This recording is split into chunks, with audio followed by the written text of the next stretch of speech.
Okay, guys, let's go through the steps one more time. We already make like a communication between the two programs. That means that we are sending data from VVVV to MA, but that's not enough because we need to send the right data at the right position depending on which fixture we have on MA. Okay. So right now we have this show that we are going to give you that it's already like pre-made, where we have the MA show, the visualizer, and the VVV patch. It's quite complex. Manu, I should start like a new example. Yes. Yeah. I'm going to start like a very quick new example. So I will need like a new VV window. I will close this. And from MA2, then we'll give you this show. So start from scratch, okay? This is like from zero. You need to go to backup, a new show, you check everything, workshop 2, don't save, and now we have, well, you don't see anything, right? Now we have MA completely empty. We need to patch a few lights, so I'm going to choose.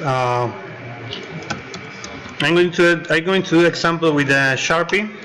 They are from Claypacky, Sharpie, Beam. So now we need to remember this thing. Here we have information of all the parameters of these lights. Okay. So if we are going to control something, we need to know to which channels we need to be sending data. Let's take an example in which we want to control position of the light, but we want that the light just keep running the dimmer and the effect and everything. We just want to control 2 lights, so we can use it with the Kinect, for example. Okay. So here we will need fan, channel 11, channel 10, channel 11, 12, and 13. Okay. So we need to send 4 channels if we want to control 1 light. So make it more complex, we're going to do a spread and we're going to send, we're going to put 4 lights, so we will be sending 8 channels in a kind of a spreadable way, okay? Sorry? Okay. So I click OK, quantity of lights, I will need 4 lights, apply, close. Okay, so now we have the lights already patched, but we don't see anything. We need to create here a fixture view. We need to create here stage. And remember, by default, it's going to make our lights like in the middle. We need to like move them. So I will go to setup, exposition. I will tell it -3. VHRU free. Oh, sorry. Setup. Setup exposition. -3 THRU free.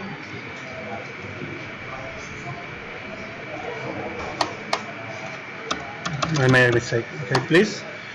So now we have evenly separated. Now we go to the 3D, and we have our lights here. Let's put it up. So I'm going to change the C position, and just to be sure that they are working, if you select all the lights and you press add, that will be opening the dimmer. Okay, let's put it down. C position, C. Okay. Okay, so you can see on the visualizer we already have a show, we have 4 lights, and we have the 3D visualizer connected. Now we need to be sure that we have the ARNet protocol input setup. Okay, so we go to setup, network control. On this, I mean, here it says 10.0.0.50. I'm creating session on the IP 10.0.0.50. It doesn't matter if it is 2 or if it is 10, we just need to remember which one we are using. We need to go to network protocols. on the ARNet tab, we need to add a new line. This needs to be an input, okay? And this too needs to be on, okay? Now we need to troubleshoot it. We need a way to see if we are really getting something. So I will go to an external window, and here I'm going to create a sheet that is called Pool Universe. And this is going to show me if I'm getting data on any DMX universe. I'm going to open VVVV again. No estaba 4 de mano.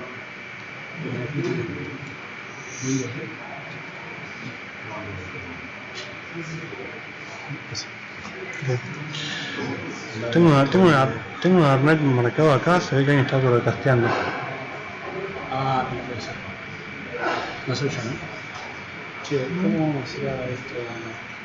No soy nada. No sé nada, ¿eh? No sé qué podemos hacer. Ok.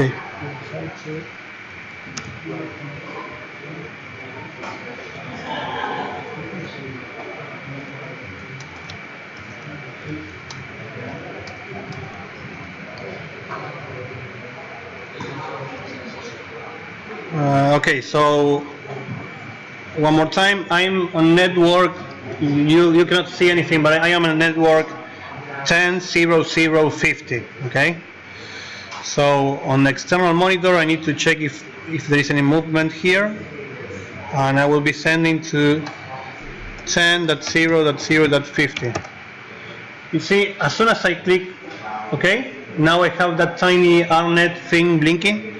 That means that MA is getting data, either from VVVV or from another program, but we are getting data, okay? Now we need to analyze that data to see what are we getting and where we need to put the data to move the lights. So I will keep working on this window.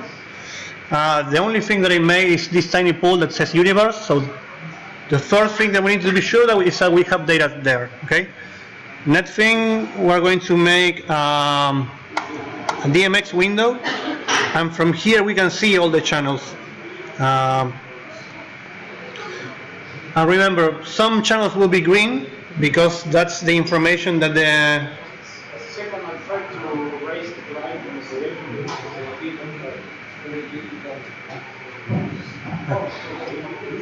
It's more difficult now.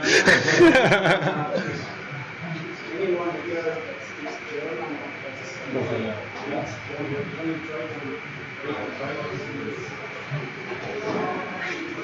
Okay, I'll keep working on this area.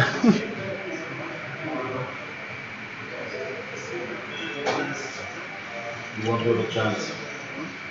Now it's too bright. Okay, so from this window, if we click where it says show address or show values, if you click there, you have like groups. That's the amount of, that's the group of channels that each fixture will be using. So, and then if you click again, if you click on show attributes, you can get the information just from this list. You don't see it there, but it says pan, tilt, channel 10, 11, 12, and 13. So those are like the four channels that I need to send data. I can also create here like another stage view, because I will be doing movements, so we can just see everything from here. So first of all, are we getting data? If I move everything, if I move this IO box, yeah, you see, we don't know what's really happening, but we have connection, okay. So, as I told you before, even though we send the right channel, when the light is on the default position, it will be pointing up. So there will be a value on that channel, and we need to find a way to put that value to 0, so we have like full control. Okay, I will do that just in a second. Let's continue with the what I would call the VVV patch. Okay. Let's see if I can find Manu. Where are the files that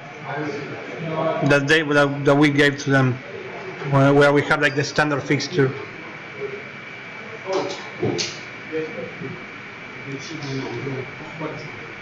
Para el standard fixture que sea prediable la second fixture. Ahí, NODE17 Forum, 4B. Okay. Standalone, fixtures. Ahí tenéis los fixtures arriba y acá basis conversión. Están todos prediables esto. Sí. Fixture basic. Okay. So I will be using like the fixture basic file. This one. I will copy and I will make a new folder called VVVV to NODE17 channels. I'll put this here and I will open this patch. Okay, so this is the file that you all guys have.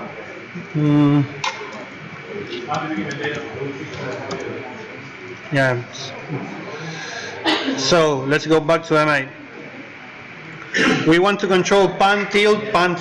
El radix a la inversa, radix, ¿dónde estaba? Pero está en la carpeta. Sí, no, están módulos acá. Modules. Okay. So it's like this. I need to send 2 channels to control one attribute. Will be like the pan or tilt, but MA it's waiting for 2 channels. So I need to make like a conversion from my float value to 2 8-bit values, because it goes to 0 to 255. The file that I need to make that conversion, you can fit it here. It's on the VVV standalone fixture module 16-bit DMX split. So I put this here, and basically this guy will do the math to convert from 1 value to 2. So I will make here an LFO to animate. You don't see anything, right? Let's see if Kale can help us. No. It's the same. Okay, I will make an LFO here. It will take 10 seconds. And let's go back to VVVV, to MA. I need to send pan tilt, channel 10, 11, 12, 13. Okay, so from this fixture that we have right now, I will put this guy to 1, because we are going to assume that our fixture is on the first channel. It really is, but by following this logic, if that fixture is on any channels, by changing it from here, we have control. So forget about these guys. I will put like Control H. So forget about these 3. We need to keep these 2 guys here. We need to keep the cons, and we can erase all this. Okay. We are going to keep only this one, that is the address.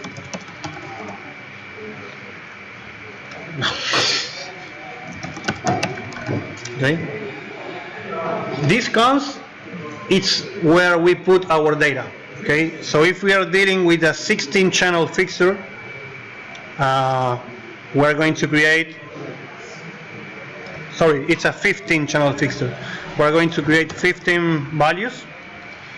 We need to be sure that let's do a cons again. We need to be sure that all of them are with 0. Cons spread. So I put here 15.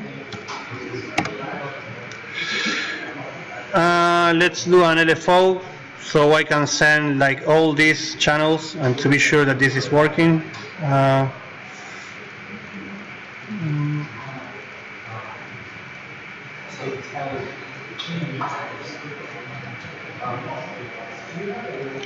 Okay, I'm not getting anything because I never complete these two things here.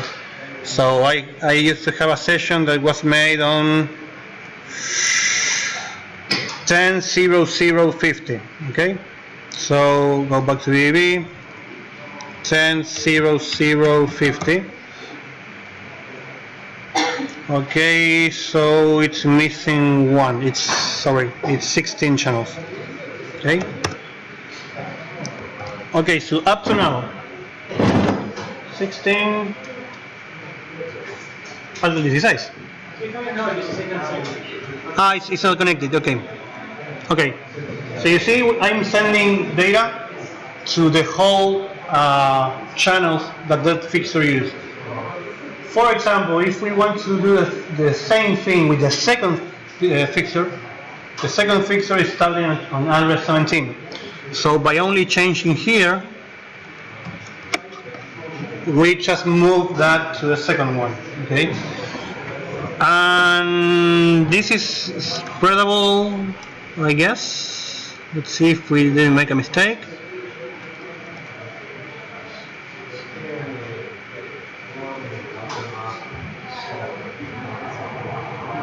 No, Manu, esto no es el desplegable.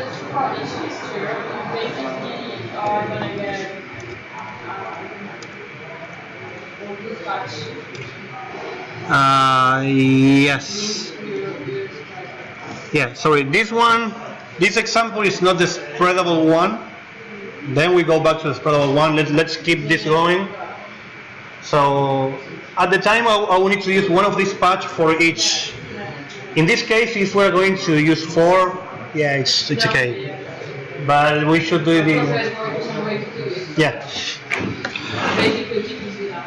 Okay, so first of all, I need to stop this thingy. We send all the channels to 0, and I need to separate which channels correspond to which thing. So we're going to use 10, 11.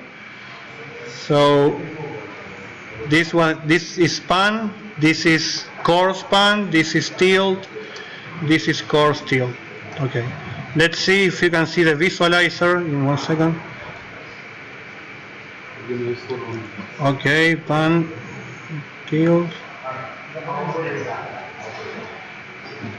Okay.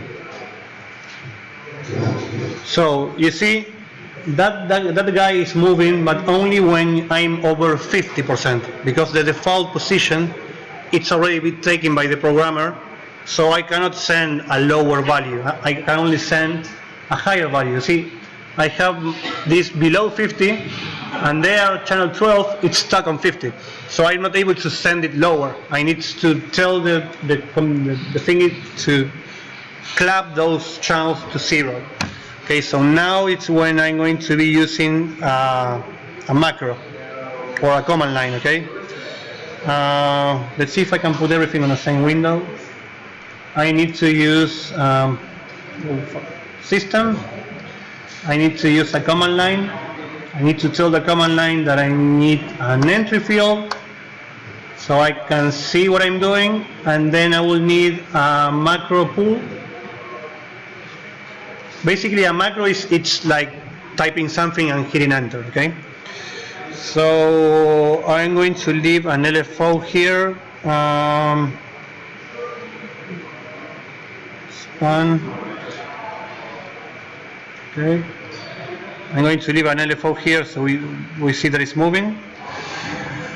And now I need to tell the computer or the table that I need to clamp those positions at 0. So the way to do it is by using park. DMX goes for DMX channel. Okay, so I will need to send to 0 channel 10, 11, 12, and 13. So it goes like park DMX 10 THRU 12 at 0. You see? Now I have like a whole spectrum. And sorry, I forgot one channel. 13. Okay. And if you see there is like a blue dot next to the name of the attribute. That means that that channel is spark. It's going to be fixed. So there is no way that the light guy can make any change because this have like the higher priority over everything. Yep.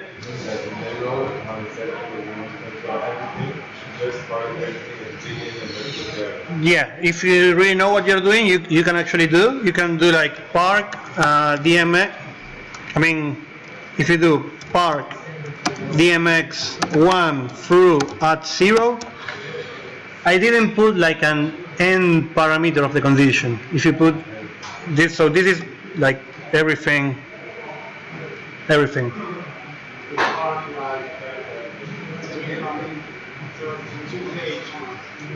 Get like all the channels.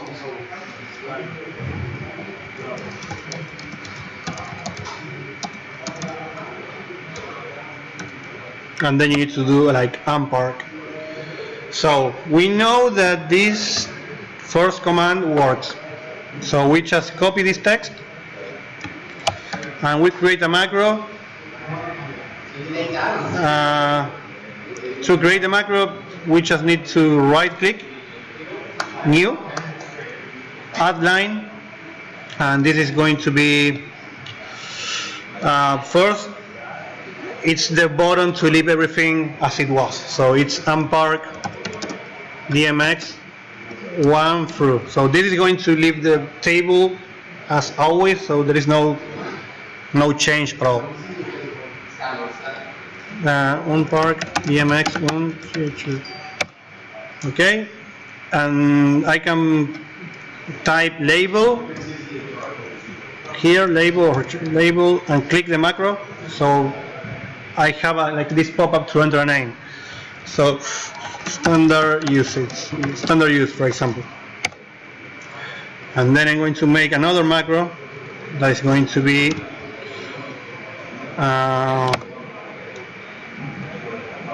the second one that is going to park like the pan until position. Okay? So if the light operator click this, everything is the same. If the light operator click this one, we have control. So let's go back to the VVV for a minute. I'm sending an LFO to only one channel. Remember that, let's be sure. Okay. If I want to have like full control of this, check when I'm moving like very slowly the value of the pan, check how it moves on the visualizer. You will see that it's making like a small jump because I need to use this other one. You see that this is like it's like a fine movement. This is what was called fine movement and coarse movement. And here's where we need to use this 16-bit split to make that work. So we put this 16-bit node here, the coarse one goes here, and this other one goes here. So now if I move this, it's going to move perfectly slowly. So this is like the right way to encode one value to two DMX channels. So this is going to be pan position, and then we need to do like the same for the other one. Okay, so now we have our fixer. We know that it's working, we know that it's on channel 1, and we want to save this and reuse it like 4 times so we can control the 4 lights, okay? So we keep this as it is right now. And we are going to erase the output because we won't be using the output right now. We just want to leave like a NEO box here with an output value. We just need to have a name on the address, and we need to have a name here because this will be pan and this will be tilt. Okay, so I will going to put here name pan tilt. So as you guys know, if you have a text, that means that you have an input or an output pin. So we only need like the data output or the DMX data.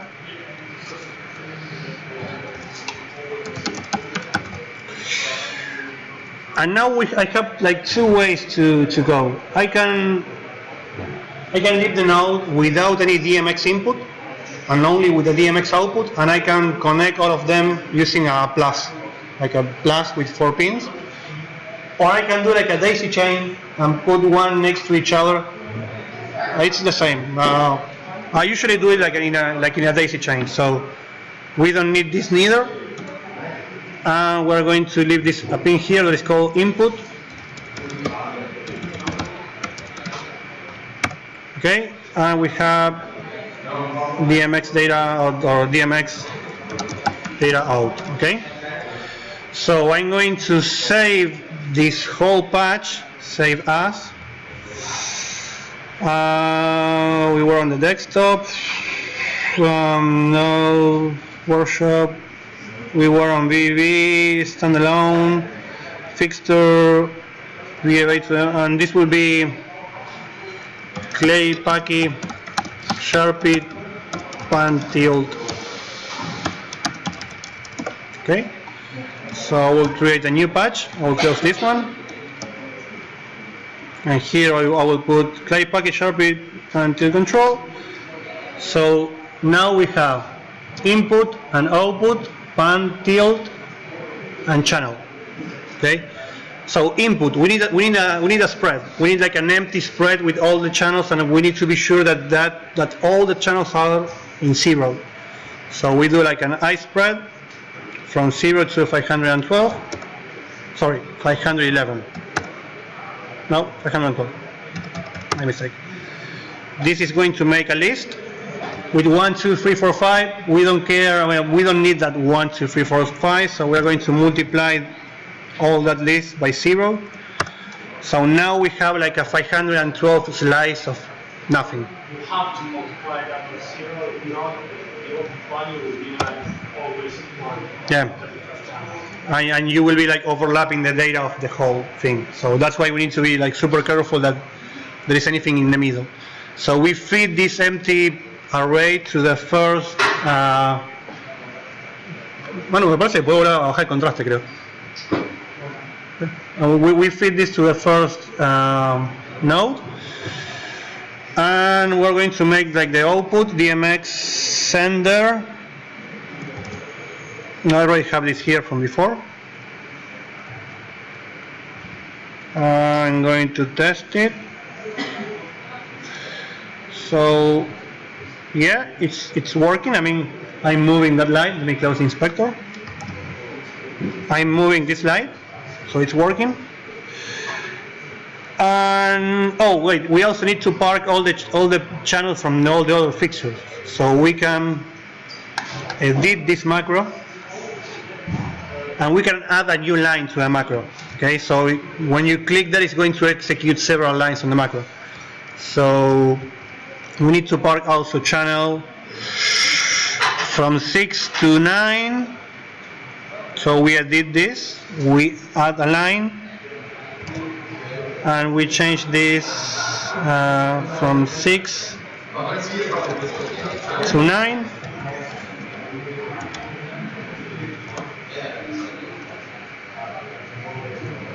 So now if I execute this, no, my mistake. Sorry, it was from 26. If you put your mouse over the value, then DMX channel is here. Okay, so I need to park from 26 until 29. Yeah, I make a mistake here. Macro 2 from 26.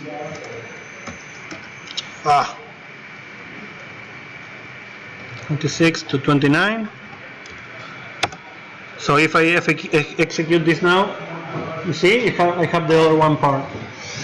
Okay, so now we have control of 2 of them. From VVVV, we just need to copy and paste and do like a daisy chain.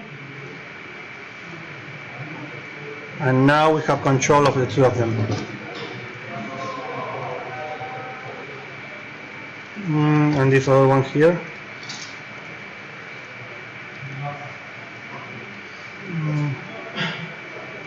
Oh wait, I didn't put the address. So this other one is start on address 17.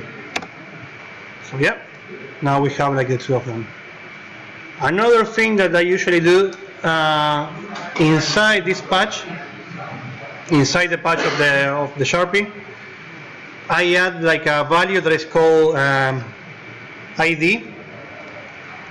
So if I feed like a spread, I can like I can put like a circular spread, and you're the ID 0, so you're going to get the two first slice, and the ID 1 is going to get the next two slice, and so on. ¿Tenemos esto probable, la verdad, Mora? Sí, con set slice de antes, ¿no? Estábamos usando modo probable o no? Acá no está probable ahora. No, por eso. Si querés abrir el ejemplo de ese probable, si quieres mostrar funciones. Bueno, eso déjalo. Bueno, lo voy a grabar. Anda a Features y ahí Color Take. Feature, Color Take. Eso. Cerrar. Está todo bien. ¿Es la misma forma? Meter el input ahí y el address al lado. Una diferencia que es probable. Ok, voy a traer esto acá. Presión de salida. Y ahora en buscar espinas en la dirección. Y explicarle por qué hiciste eso. Start address. Ese es predial.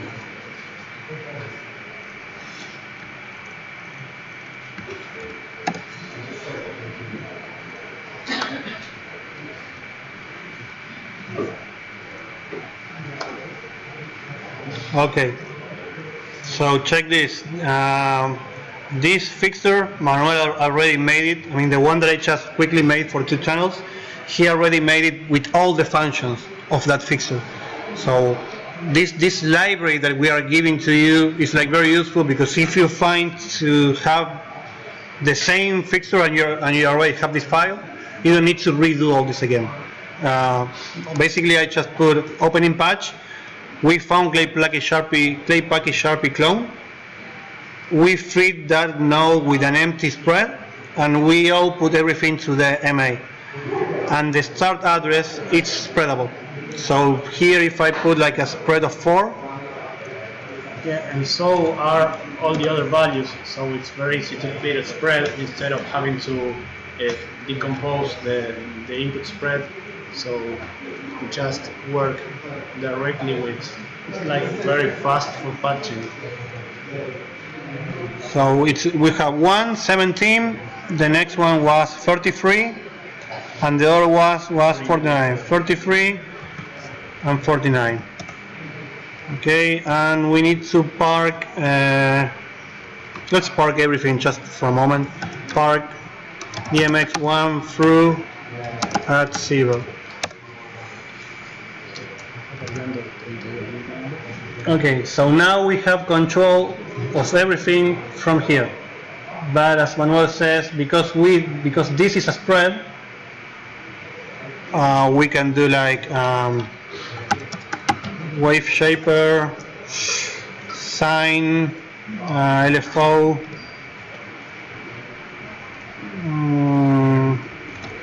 linear. Oh yeah, easier. Yeah. Circular spread. So we have like De 4 con pan y tilt y una en la fase. pan, tilt, Tilt. Poner en 4 spread count, okay. No, ahí no, al face. Sí. Ahí. Y deberías así. Y el centro que está más arriba. Ahí XD, preguntarle así. Y que debería ser más chico, pues están en el. Sí.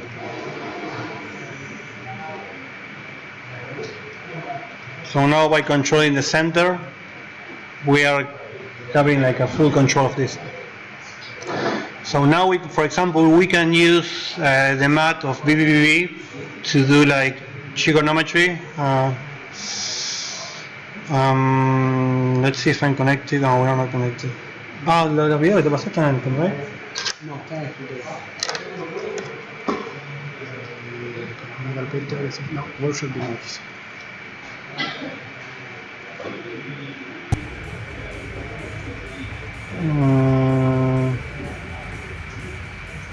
No está que quería. Okay, so now we have like a very nice visualization of what's going on, and everything is being sent by VVVV. Let me save this example again so you can have it later. Desktop, VVV, NODE.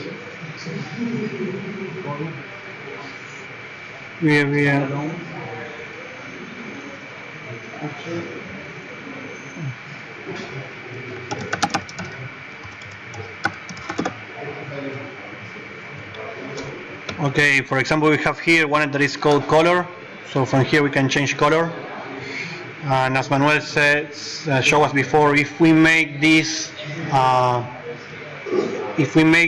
dependent from the same LFO, every time that the head goes by same place, you can get like the same color.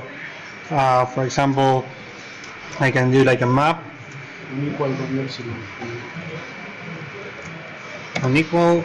Un momento el epsilon para que dure. Un switch entre que cuando tires 1. Oh, sorry. Just a quick patching. Just to show off. Like.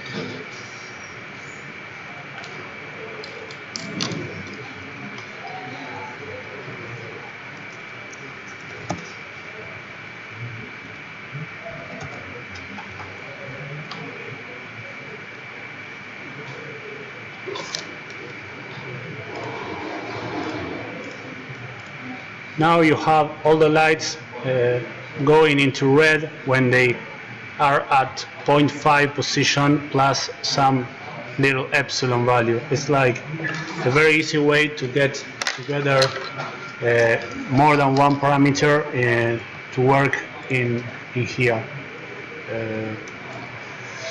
This is like the basic way of getting some patching done. Then you can start adding up or effects or maybe spreads or whatever you might feel comfortable with to make this respond in the right way. So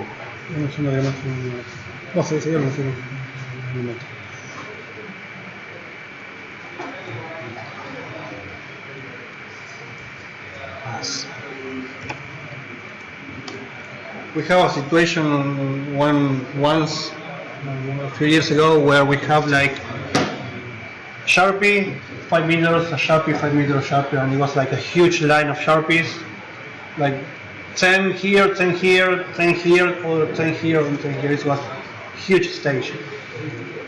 And in this party there was a guy jumping with a parachute from a plane, and they want us to point the lights to the guy while he was like falling down. It's quite complicated because you cannot make like a queue and to point all the lights to this point in space. I mean, right now, at the moment, there is a way to do it on MA, but at that time it wasn't possible. So we have to do like a simple math because we want to. I mean, if you move all the lights like this, the stage was like so wide that it will be like a bunch of lines moving like this. I mean, they won't be pointing at some point. It will be like all doing this. So by a little bit of by the help of this guy Pythagoras, you can do like trigonometry. So if you know the distance to that point and you know the angle from that point, you can get. You can get this angle and you can get this distance. So if you follow that like 3 times, given 3 known position, or I have 4 lights, and I know the position of all of them. If I put 1 point in space, I can calculate the angle for each of them to aim at that point.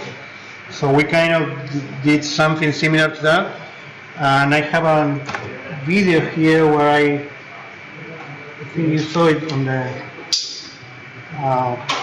We made the same thing with the leap motion. So we create like 1 point in space, and you move your hand, and it's like all the lights are pointing just there. Algo que ya MA leap. GMA2 leap. So at the beginning we tried like making like the whole map, and then we find that there is a polar node that does everything, and it just works. So again, right now we are using MA just to visualize this, but this can be like entirely done with VVVV. So there is no way to really connect a leap motion with a professional light desk if you don't have like a software like before in the middle doing this magic. The same with Kinect. It's a very simple installation. It's just to put 2 moving heads, a Kinect, and to get the vector of the angle of an arm of the user. So if you point there, it doesn't matter if I'm here, here, or here. Once you have these 2 points, this angle will be the same. Doesn't matter where the user is in front of the Kinect. So if you point there, you will be having like a huge light pointing in the same direction. So you can like control the lights with the arm. And that's like the quick trigonometry I was telling you about. Yeah. In fact, there is an example on the files. We didn't show it before, but we can open it up just to. You have the files too. It's under soft. But was it actually focusing what I? No, it didn't work at all. I mean, the math worked, but they just did everything. But yeah, I mean, the thing is that we didn't know the distance from us to the guy, and we didn't know the altitude. But we can kind of estimate like a fan effect when it's called a fan when you have everything parallel, and then you open like this, or then you close it. By trying that and using a frost, more or less we can do that. So this would be like the 4V simulation. This is the opposite. This would be like using 4V to render data from any other place. In this case, it's rendering the data from. But it's very basic. It's like a line from point A to point B. The thing is, you can just build your whole stage, or get your lights position here in 4V and just make a simulation like a bezier line on the floor or something like that, and it's actually getting data out to ArcNet to control the lights. So from here we are getting like movement out, and we can try to open the corresponding patch. That is just a second. That patch is very useful, so you can start playing around with linear spread, circular spread, minimum, maximum, center, because by controlling linear spread and circular spread and those values, you can do many complex movements. We'll just recap, save, show as. Okay, so show. We're opening this show. And you see here that we have like all 4V lights, all grandMA lights pointing at there. It's quite bright, but just a second. We find out the gobo.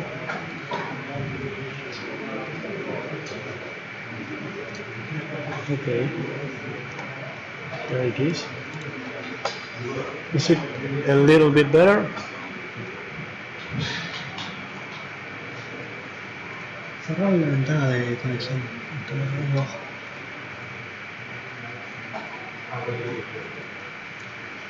Okay, so it's like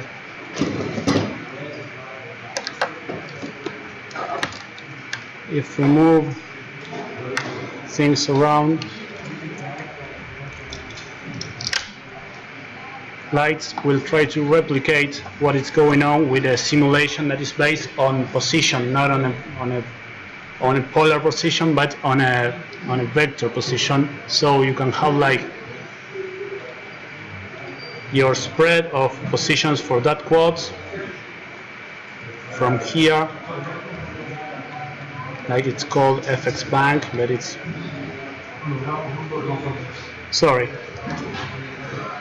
from here, for example,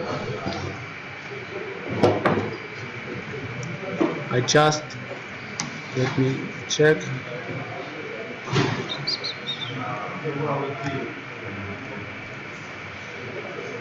Where it is.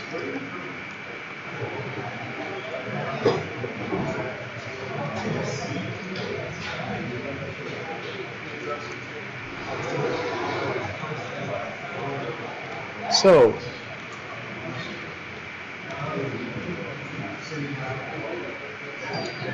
basically you can point at anywhere or make it follow a simple line on the floor or something like that, like a predefined path or the like. And it just works with any position of any light. I mean, in this case, it's just it's the mat to point everything to one specific point, or to any specific point. So it's like, or if you have 2 points, it's going to move one to one, the next one to a second one, and it's going to continue spread. So this way, just like an easier way of doing some complex math inside 4B to control light position. I mean, this already is working inside grandMA, but if it doesn't, I mean, maybe you need to prepare the show with a lot of time to get things like in a really good synchronicity between lighting and video.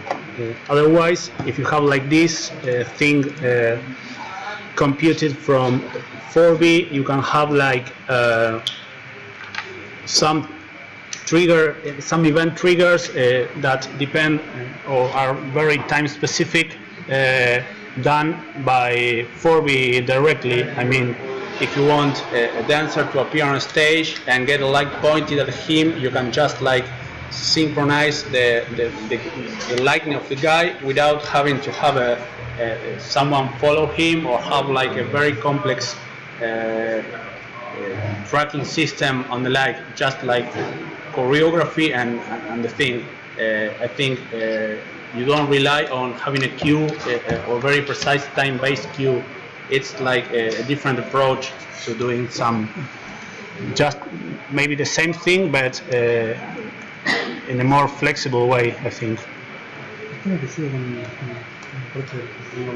Okay. I will show you like a super quick digital patch that I made. I think I made on the plane. So it's nothing funny, but I want to show you how, if you have like a VVVV composition, how you can make it ready to get data from grandMA. I mean, it's super simple, but you will get the idea.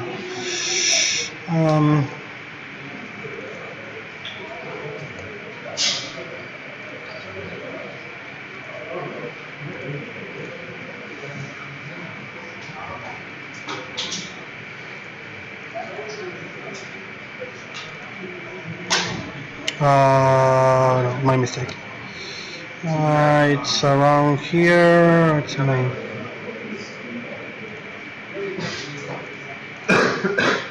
Okay.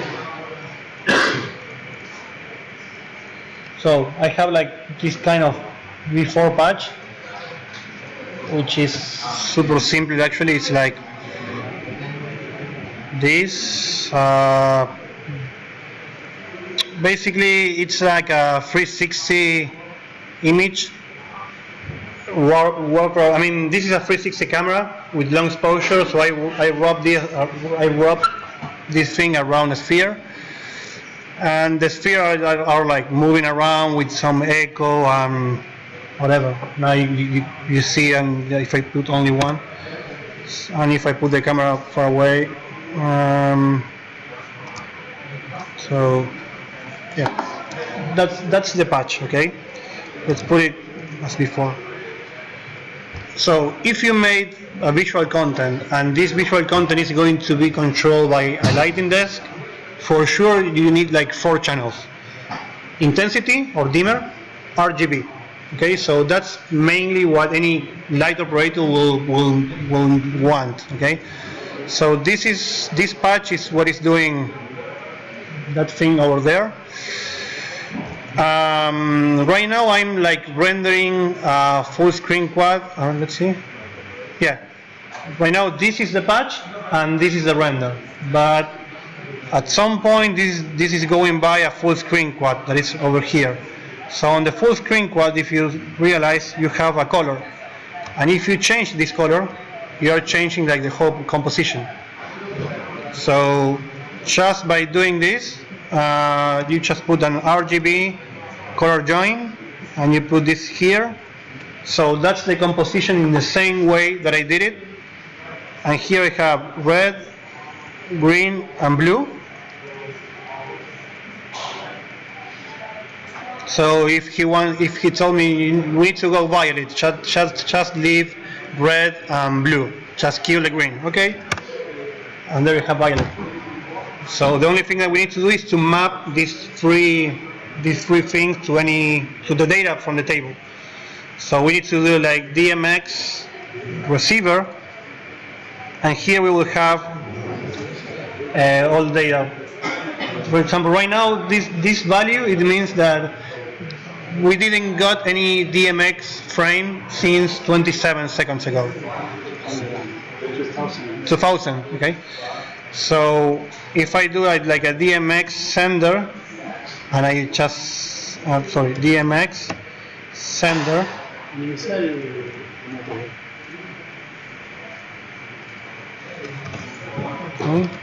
estoy cerrando todo.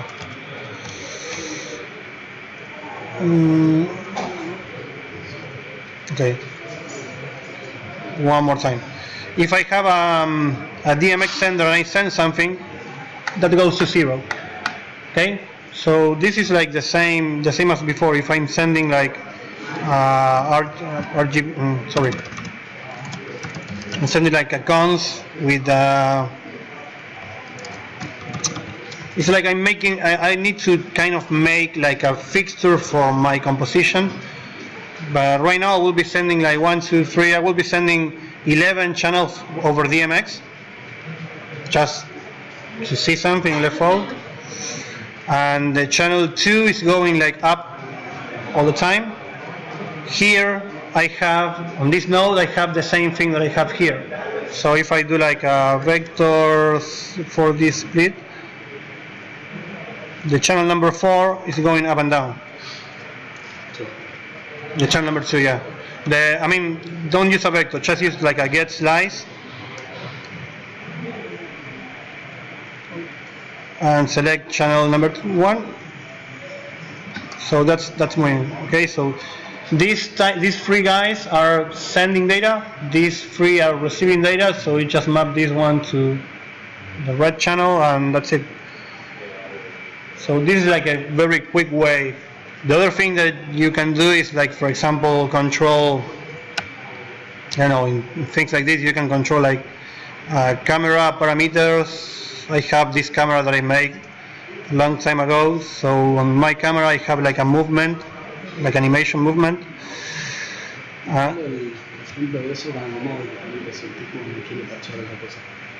Oh yeah. This works when you have a lighting operator or designer that is wants to work with you, cooperate. There might be another situations where the desk is programmed by some other guy and there is an operator that is not allowed to touch anything, or maybe doesn't want to cooperate with the visual side of of the production. So in that case, you just ask him to, well, this what you need to get this to work maybe is to ask the guy to get another fixture inside his composition, and when he's triggering certain effects, let's think, for example, that the guy doesn't have any LED fixtures. So you just need to get the color from a color wheel from a moving head. And the guy is not willing to patch another fixture, add it to his groups, to his queues, etc. So what you do is read the values from, it's like the same fixture, but for listening instead of sending values.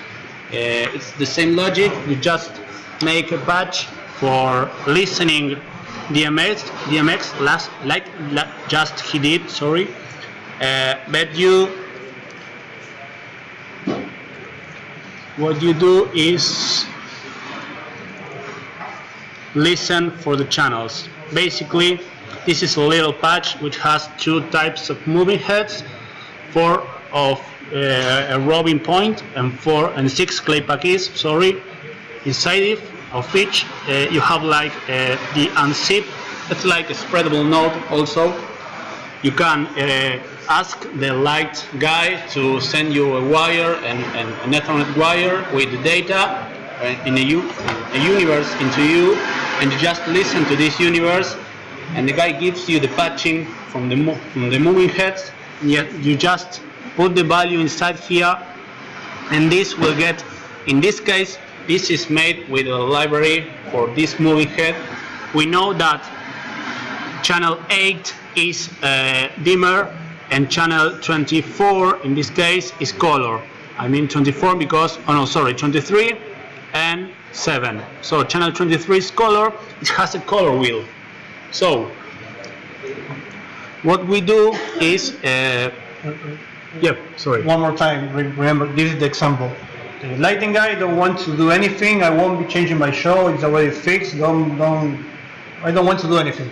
Okay, just enable an net output and give me an Ethernet cable. I don't ask you anymore, don't change anything on the table, keep your show as before. I just need to know the address of any of your fixtures.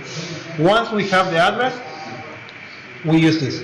Okay, and in that way we get the data. With this, what you do is basically this is a fixture that has the value table for every color of the wheel. So when you receive, this is like, it's behaving like a fixture as itself.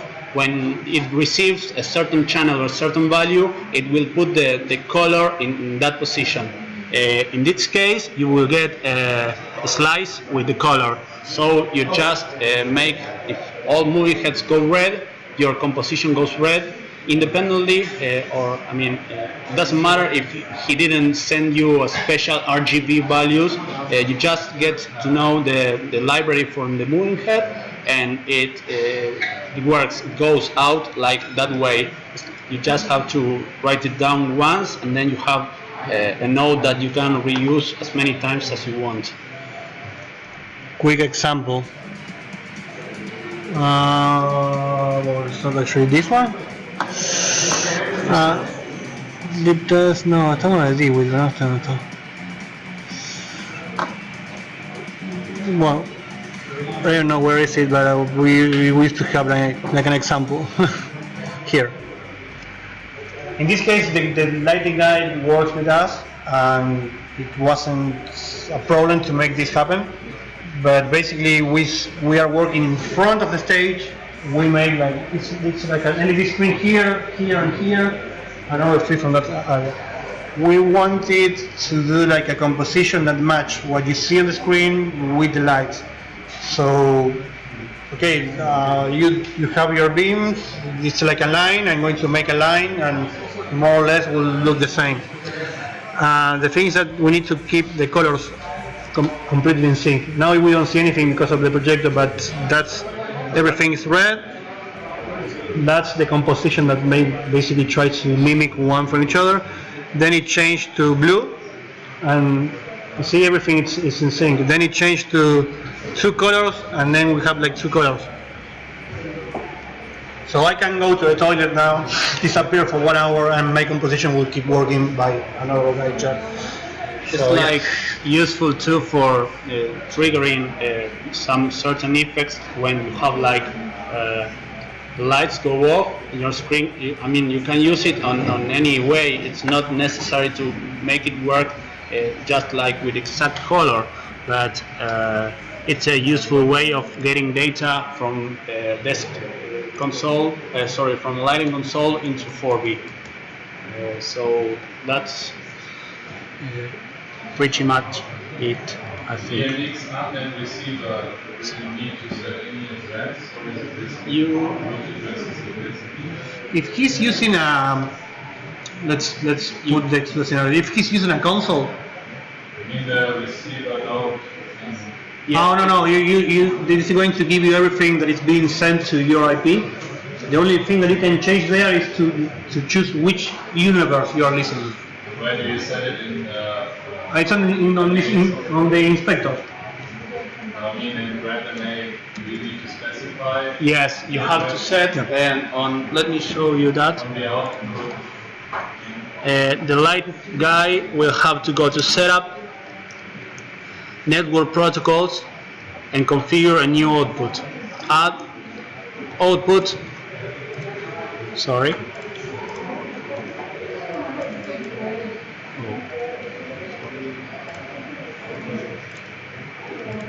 And this won't be taking your parameters because it's like the same parameters. I mean, you won't be like, yeah, it won't be spending the parameters that you have because it's like you're sending the same to another board, and you can send the same parameters to 10 different boards. The parameter count is what you're. It depends on what you're patching. It's on the logic, not on the output. I'm sorry about your question. Yes, you can configure. It's not possible on this version. There is a newer version that you can configure the unicast output for the table. Anyway, every desk has that feature, so you have to ask him to send a unicast universe to your IP address. The same universe, basically.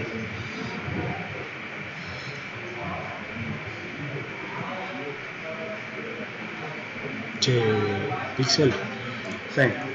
Well, I think that's pretty much everything for now regarding grandMA and DMX lighting control. Do you have any question about this topic?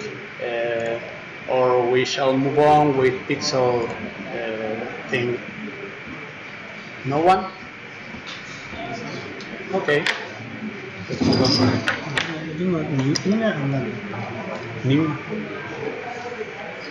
Okay, so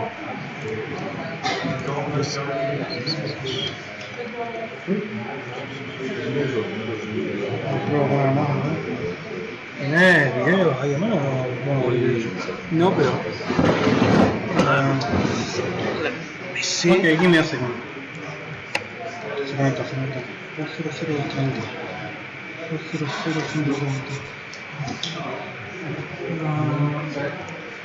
Yeah.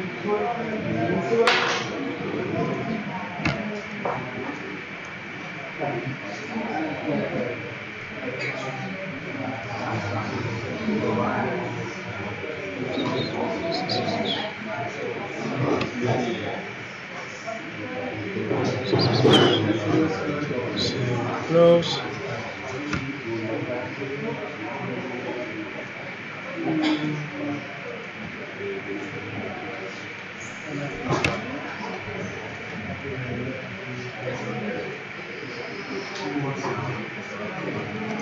Give me one second.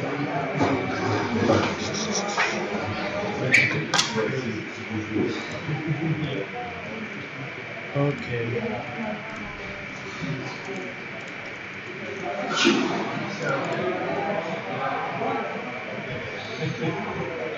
No creo que salió mandando, pero no.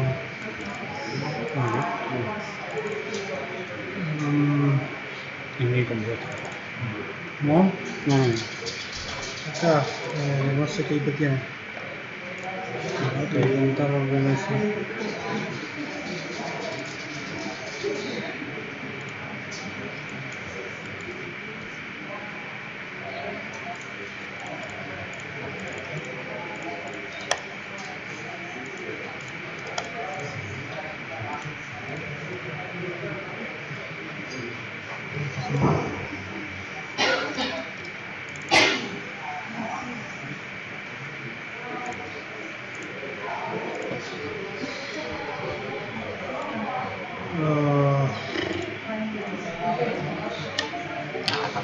Well, ¿Tenés alguno de...? no, puedo probar la delta con eso, una cosita. Es una opción, sí. No es muy amigable, pero... We're going to talk a little bit about what is called pixel mapping, which is like controlling this digital LED strip. The thing is that we didn't bring these are the digital LED strips. It's the same, but it's on the table. Most of the LED strips, they have like, each LED have like 3 dial inside, so it can go red, green, and blue, depending on the power that it's getting on the strip. And the strip have like 4 wires: positive, and 3 negative, from which you control the intensity of the whole strip. So that's like the old kind of. ¿Qué es? ¿Hacerlo con gráfica? Sí, the internet. Sí. So that's like the old kind of LED strip. Not so long ago, maybe a couple of years, 3-4 years top, there was invented this LED WS2811 or WS2012. That's the name of the digital LED strip. Basically, it's a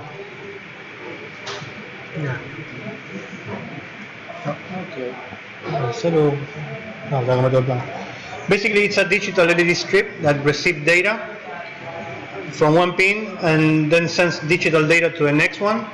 So it's like putting like a lot of LED fixtures one next to each other, with the advantage that you don't need to set up an address. You just send like an array of colors, and it's like the first LED gets all the data. It's going to take out one channel and it's going to pass to the next LED.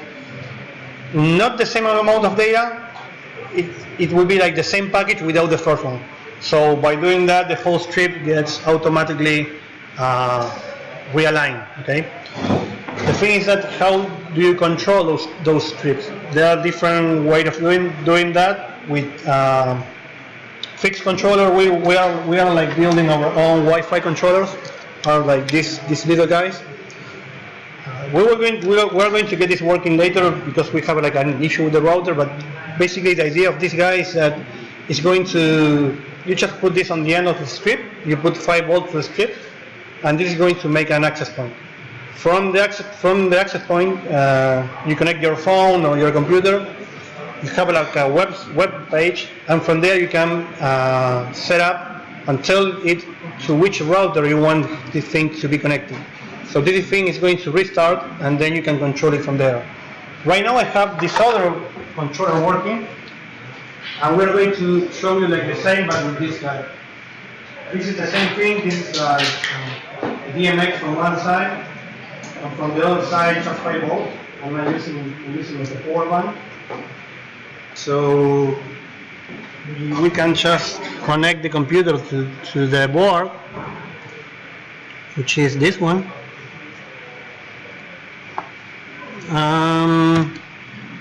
Then from VVVV we just send our net data. So DMX sender, we're going to put this on. We're going to send IP of the board to the 0.0.10. Oh, sorry, I forgot something. Password of the Wi-Fi. 72.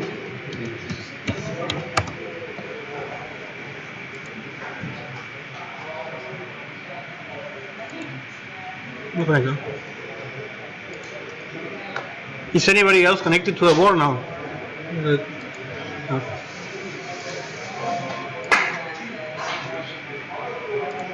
Yes, You are connected to that board?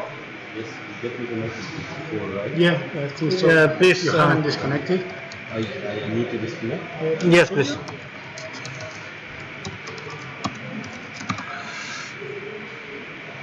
¿Está el cosa fija? ¿Está el IP fijo en tu cosa? No. Disconnected now. Okay, thank you. Sí, 10.00.50. Sí, pero no, el Wi-Fi tiene que tener de... ¿Dónde te anda el network? Nada. Well, basically, we'll keep going now. Try to connect from this one, then. Okay. Basically, these guys, you can.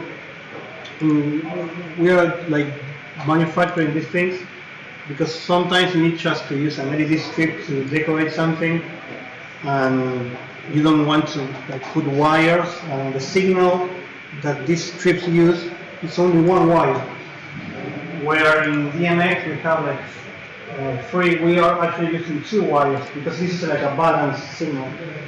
This is not. So you cannot extend this data line more than 20 or 30 meters before it gets destroyed.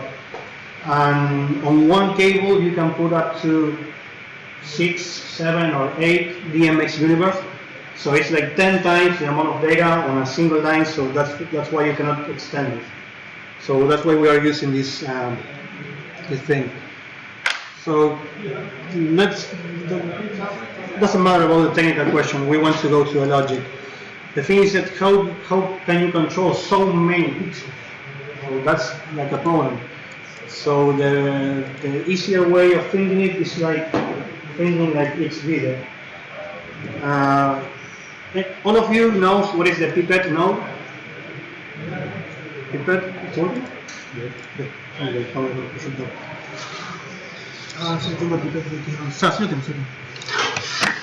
Pipette node is a node from VVVV that can. Right now, my computer is connected to the board, and that thing is like making an access point, and I'm just sending data to there. And this thing is going to behave like in the same way as these digital LED strips. Okay, so we will be like seeing the same, but with less pixels. So, but everything else it's the same. Okay, so we have the DMX node. So if I send data here, all of them goes on.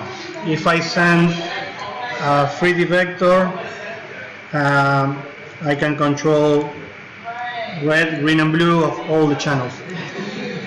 And I think I showed you before. I made like a quick patch desktop for this thing. Let's see, DMX.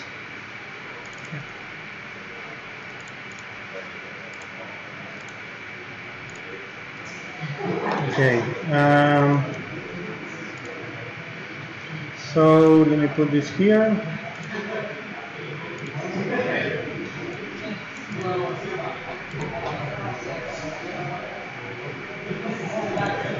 Sometimes VVVV gets. I mean, if you open a patch who already have a DMX sender, and then you want to open another patch which also have a DMX sender, it gets messed up, and you need to like close it and open it again. We are not completely sure why. So I will show you like the basic of this thing. And this goes here.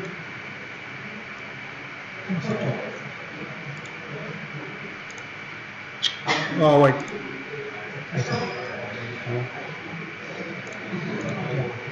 So color goes here. Okay. So let's go again. Right now I have like this spread of colors. If I fit this from here, I can control each pixel one by one. But it's like it's very complex, and I have only 30 pixels. I can do kind of like simple animation, but still it's not enough. So what we need to do? We need to use a node that is called Pipette.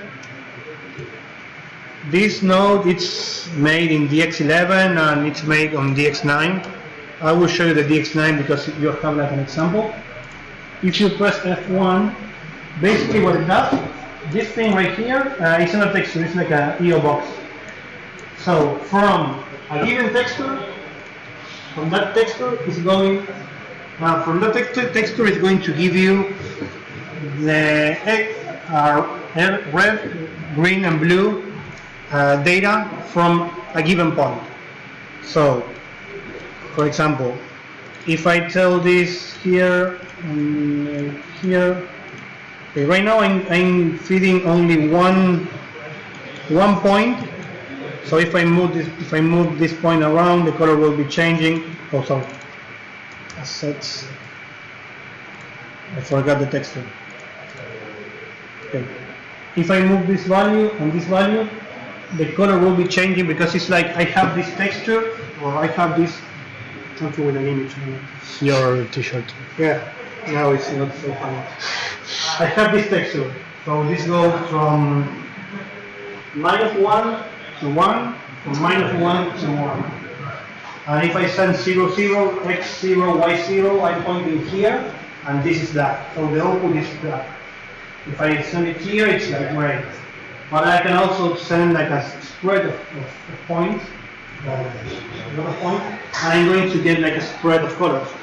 So let me show you this like in a practical way. This is the example of the file texture. Right now, this is, let's see how many pixels we have here.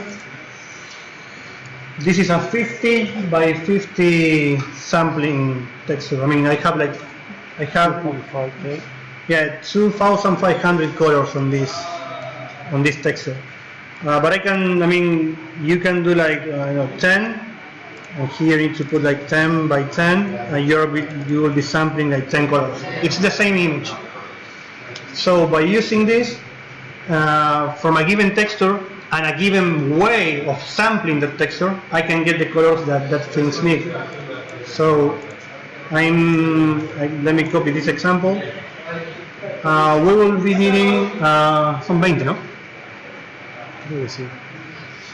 Yeah, I need 20 colors in a line. So I tell the people now to give me like a 20 by 20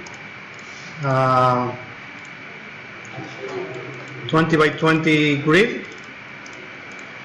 and then I will need 20 colors, like a line of 20 colors, and I will do like get spread color. So what I'm trying to do here, I'm trying to get like the center line. I want to get these 20 colors. Okay. So from this 20 by 20, I'm going to do get spread, and I'm going to tell it that I need 20 outputs.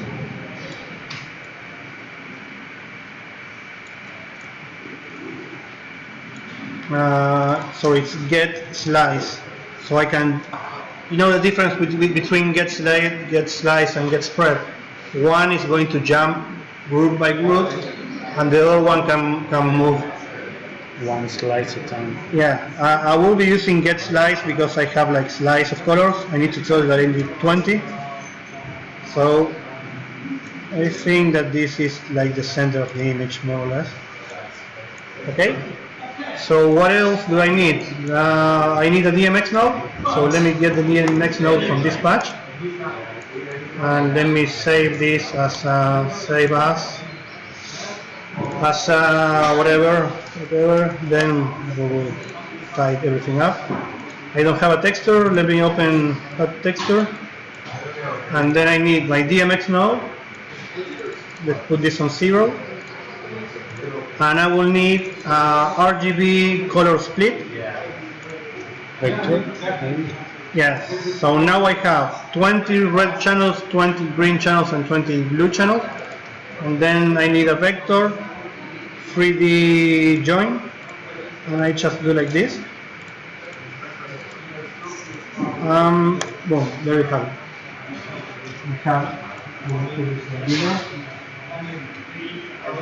I think it's inverted. Yeah.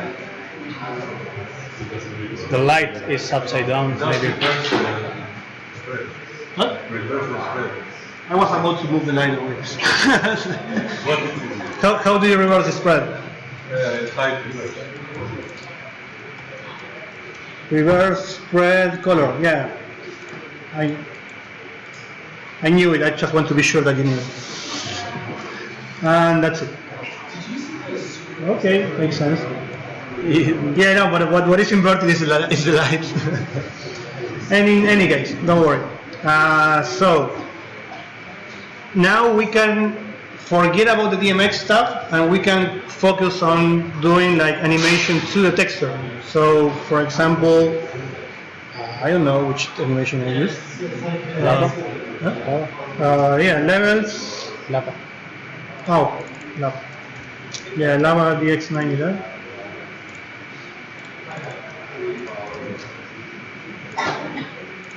No, texture source. For example, I can use this other texture source. Let me create like a render DX9.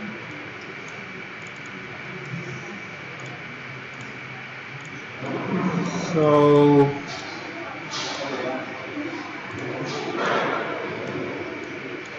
get the idea? This is the texture, this is what it's sampling.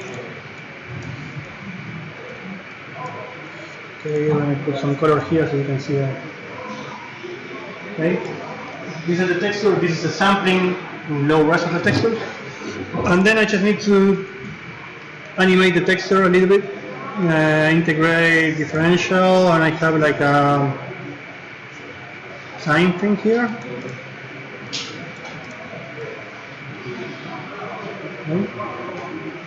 So it's a little bit hard to see because it's like super bright. So we need to use like a levels, the X9 texture filter. And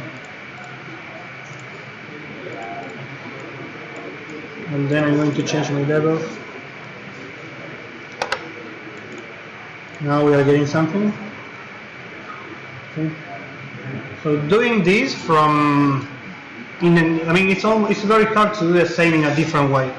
So most of the things are being sampled from a texture, and then you add, I don't know, like RGB delay, RGB. I think it was Delay. delay. There are RGB texture filters, so I can put this like this, and I can add like different delay times. And you can start having a different things. Okay, but this is the thing. I'm doing like a sampling of the texture from here to here, because those are the points that the linear.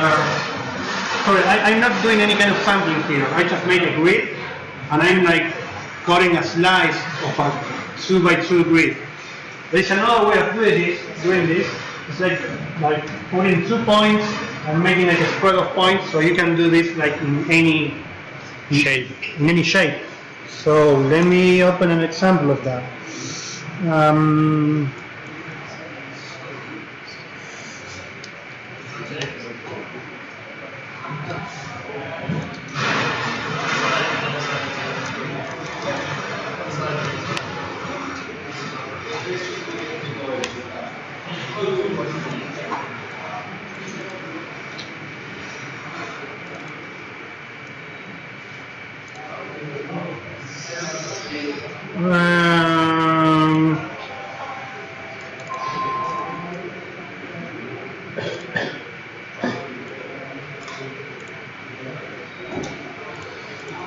Okay. How I can show you?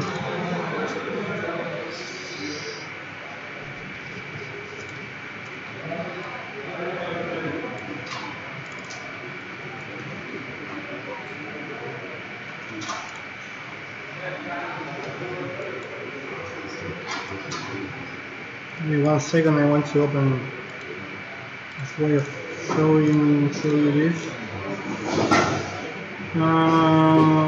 Point, random, group, accelerator point.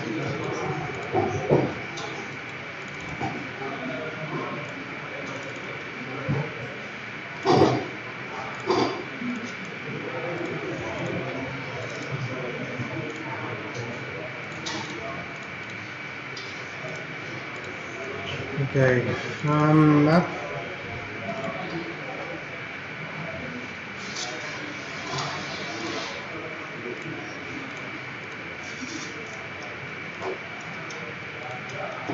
Okay, it's a little bit hard to see, but this shape right now, it's like a DJ booth where each line was like a stripe of digital LED strip. So we wanted to have like a frontal mapping. So if we put like a quad and we move it like this, or if we have like a gradient texture, we wanted to have like the whole strip doing like a gradient. Doesn't matter if one was in one angle or the other one was in that angle. So what I'm doing right now is let me show you. This is a point example. Basically, if I do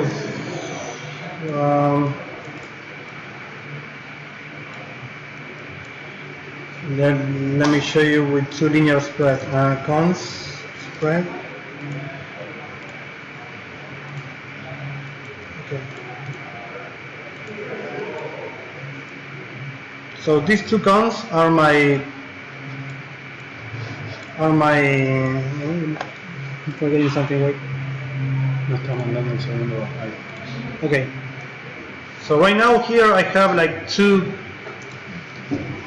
x1, y1. So I have like 2 points. Okay.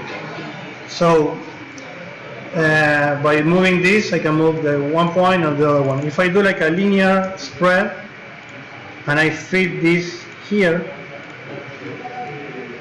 I can have like a line of points. But let me show you this first with two linear spread. By using two linear spread, we can create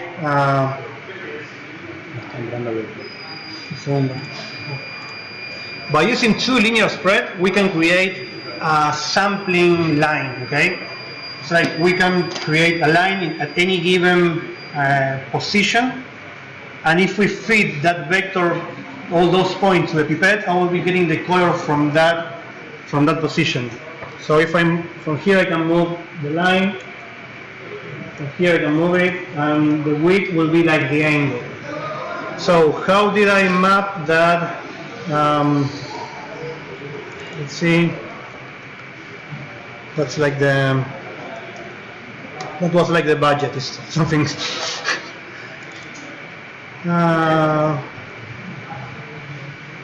Let's see if I have here. Well, this is like a sketch of the DJ board, but it doesn't really work. How can I create all those lines to fit only one pipette and to get like only all the strings that I need? Basically, I can do it by using cons. For example, let's say that I want to map like a V shape. So I can do one side like this, and I say, okay, this is the side that I want. I know that I have like 20 pixels, so I have one side, and then I want to make like this this other side that goes like this. So basically, the only thing that we need to do is to add a cons spread, and we put this here, and we put this to X position.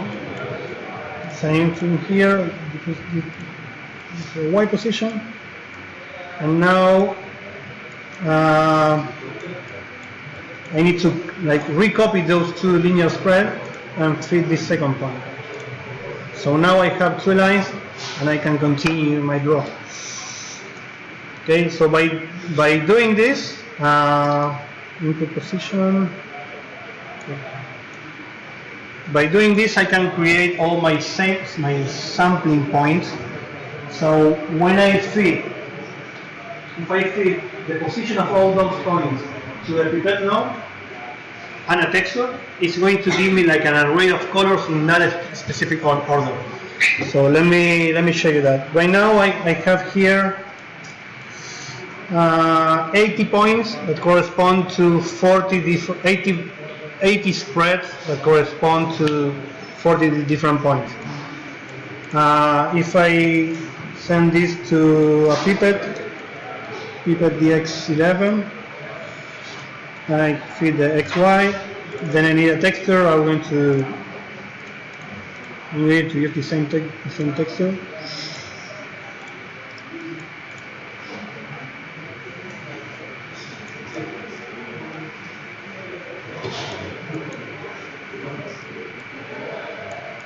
So these here are the corresponding colors of that V shape in that texture. Let me do like un gradiente, puedo usar. Gradient.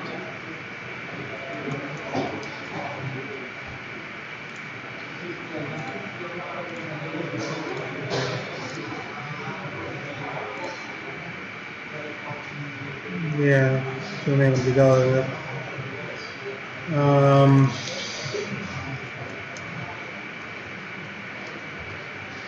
Dynamic.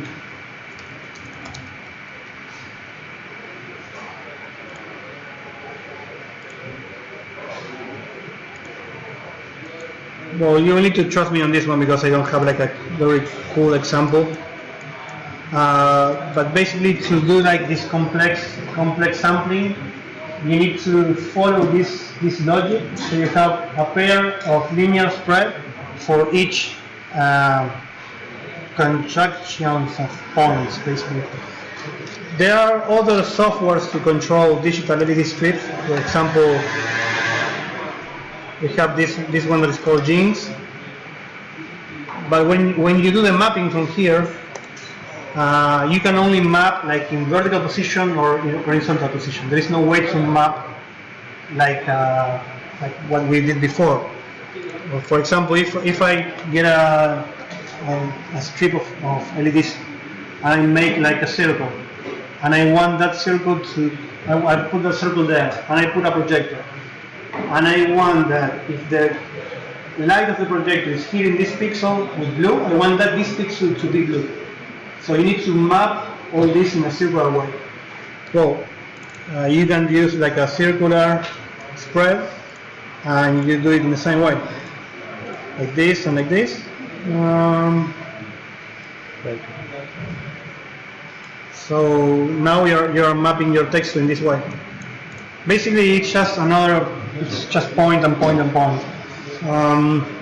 There are other software, like for example, Arena software that give you the option to do like mapping of LED strips, but you need to. Let me show you something. Output advanced. From Resume Arena, it's the same thing to map an LED screen.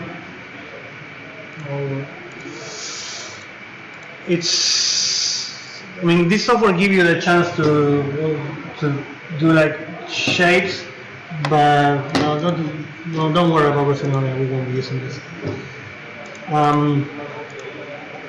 And then there's the question. Okay, so now I have all the colors. How do I send these colors to a strip? Okay, by using our controllers, you just send this to an IP like we were doing before. You just put the IP of the controller, and everything goes to the colors. Yeah. Yeah. Sorry?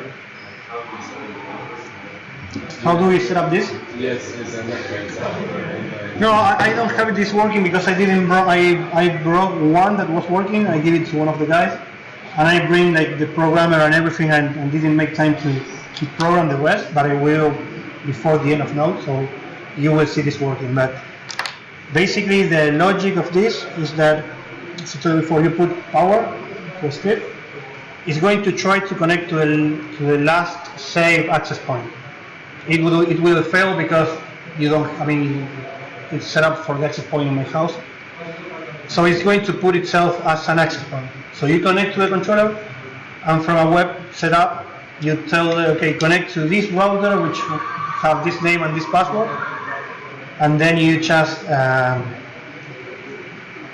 you tell it which universe you want to listen. After that, it's going to restart, and it's going to connect all the time to the router. If the router is not there, it's going to put itself in access point. And if you don't connect in 30 seconds, it's going to restart again. So it's all the time like looking for the router. I have a video here from. There is an initial Installation. Yeah. the setup for the network. Yeah, there's a video line for this.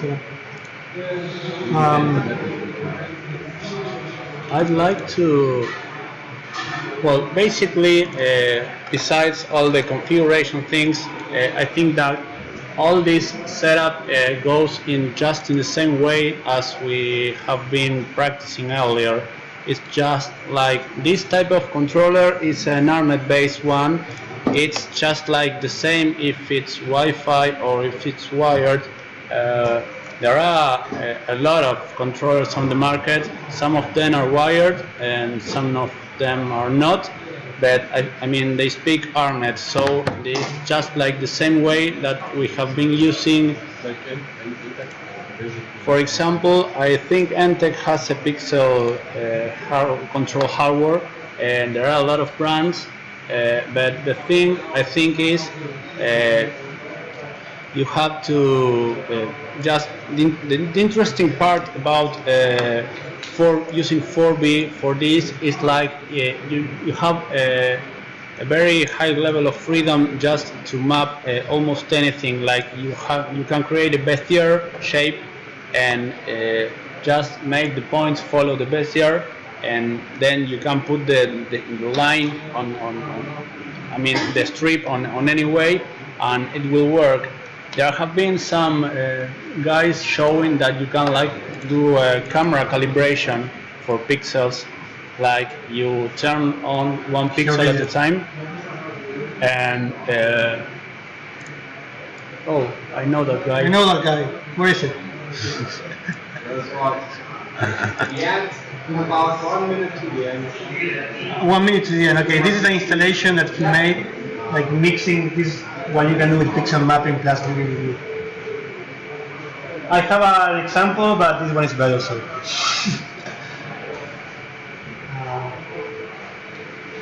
He was using like a wire ARNet controller, right? Yes, about 48 universes, so 49 wired. Okay. So yeah. And these LEDs are like super bright.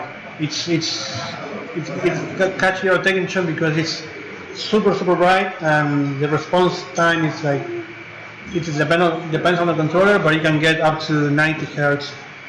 So yeah. Well, this was an obtained example in which well, first let me show you the stage. This is like the whole workflow of a day of work.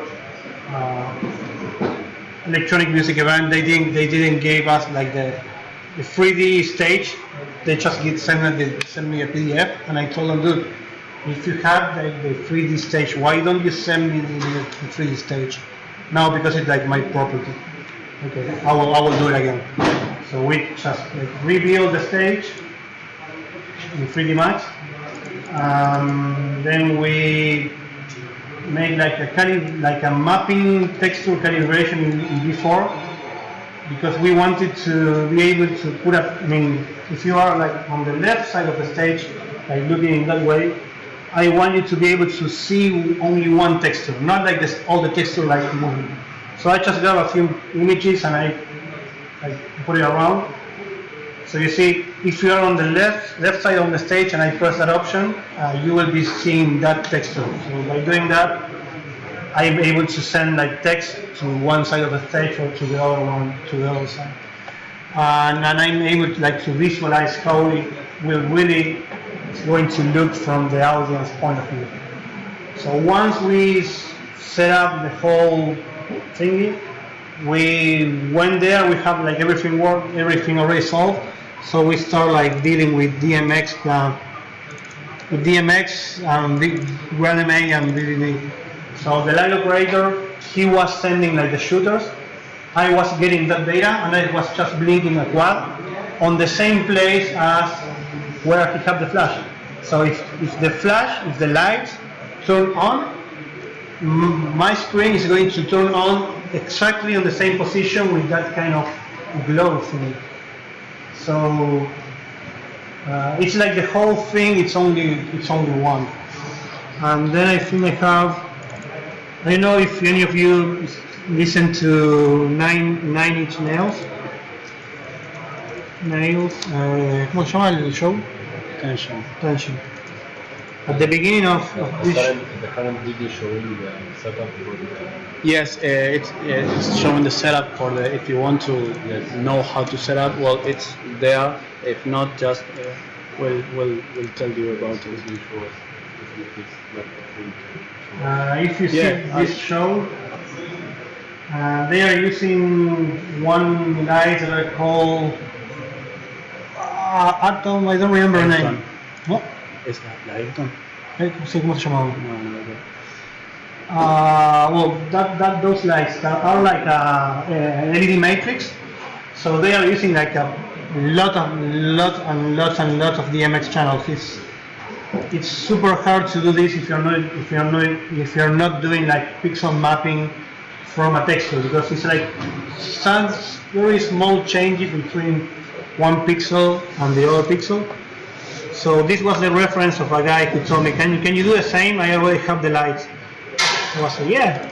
So this is me. These are like a copy of those lights, quite like the one that 9-inch Node use, but these are cheaper. And these lights already have like an Ethernet cable in. We have like a DMX and an Ethernet cable. So you don't need like a controller. You just plug a cable, like make a LAN, you set up IP, and that's it. So it's like super fast and it's super easy to do it from VVVV. So this will teach without No, yes, this is without grandMA. Yes. But then we use grandMA just to visualize how this will look like. Well, this was the other club in which we did like a half mapping, half LED strips. And it's really, what is it? It got your attention because the LED lights have more bright than the projector. So when you see like the whole installation working, it's like it's a projector, but it's something else, and it's quite funny to see.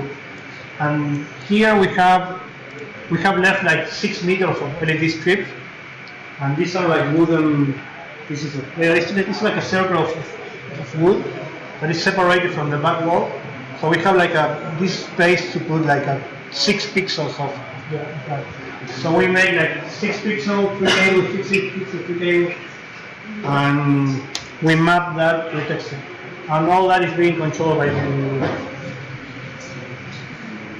So this is just one example. And the guy from Russia there, I don't remember. What was your name? And what was the channel that you showed me before?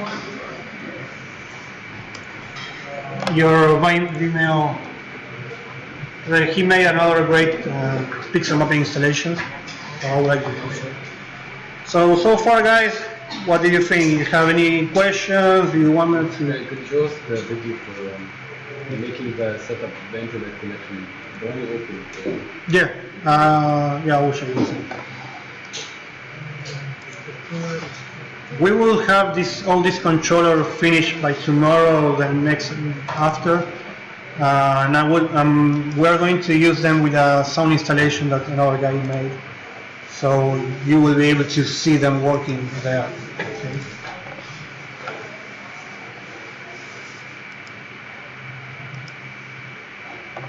Yeah, just open one, if not the network is going to stop.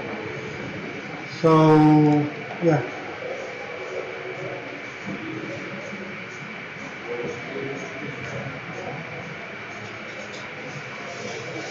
You're using like a wire controller, right? Mm-hmm. There are many companies selling different type of controllers, but they are not so cheap at the moment. Like they are around $200 or maybe more. But by $250 you can get one that is like 40 universe, so you can handle like a lot of pixels. Yeah. So guys, any other question? You found the cover there is part-time, part-time. Yeah. Was this one beamer or there was No, there are two beamers. Two beamers, and with the album, it was 30 VVVV. Yeah. We didn't make the content. The content are from a famous guy that is called People. People. He's like a very famous artist, and he have this funny colorful videos. So we just tested out with some videos. I'd like to show this teensy thing. Yeah. But his cable was from you, maybe. Sorry? The cable was from you because there is. There are, yes, the wall was made of like boxes popping out. Yes. Sorry. And there's another way to make a controller. I'd like to show, yes, one more thing that is related to. Oh, we're not having video. Okay. ARNet is not the only way to get data out of 4B. I mean, there was a case when we had to make a big LED screen made of LED strips. It was like 4 meters wide by 3 meters high. So it was outdoors, and there was an issue with the amount of data that we will handle. It was like 12,000 pixels. So we had like a little restrictions regarding frame sync between all of the strips. So that would have been like, I don't know, maybe how many universes? It's like 40,000 LEDs. So multiply by 14,000 channels divided. Whoa! 512. Sorry, guys. It should be like 28. Universe. 28 DMX universe, yeah. Okay, the thing with sending 28 DMX universes by Wi-Fi is that you don't get the frame sync between all of them that an LED wall requires. So this thing, it wasn't made for real-time packet handling. I'm going to give you the package, but maybe a little bit later. But on an LED screen, it doesn't work. When you get like 60 frames per second, it's like 1.6 milliseconds each frame. So the thing was, we had to use another controller. Where we live, it's very difficult to get a very good controller for a relatively cheap price. So we use another type of controller that handles another protocol. It's called Gladiator. It's being output by USB from another program that he's already shown, called Jinx. Thing was, with Jinx, it's very hard to do a good pixel mapping thing. So what we just did was